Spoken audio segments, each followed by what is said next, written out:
Baru-baru ini, dunia dikejutkan dengan tragedi kebakaran besar di Israel. Api marak yang berpunca daripada kebakaran hutan itu dikatakan agak sukar untuk dipadam. Situasi bertambah teruk apabila angin yang bertiup memarakkan lagi kebakaran di sana.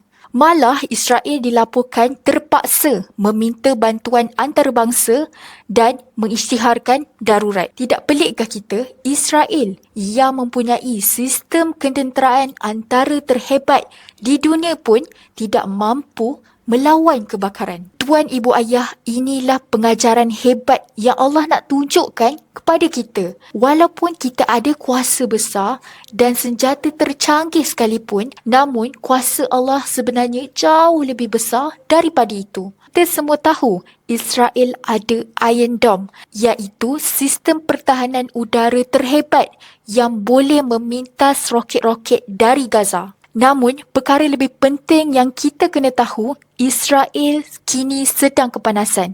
Bukan kerana roket, bukan kerana bom, bukan juga kerana serangan. Tapi Israel terancam hanya kerana dua makhluk yang Allah hantar, iaitu api dan angin. Sekelip mata, segala yang berkuasa selama ini runtuh, tidak bermakna lagi. Situasi Israel ini mengingatkan kita kepada firman Allah dalam surah An-Nisa ayat 56. Sesungguhnya, orang-orang yang kufur ingkar kepada ayat-ayat keterangan kami akan membakar mereka dalam api neraka.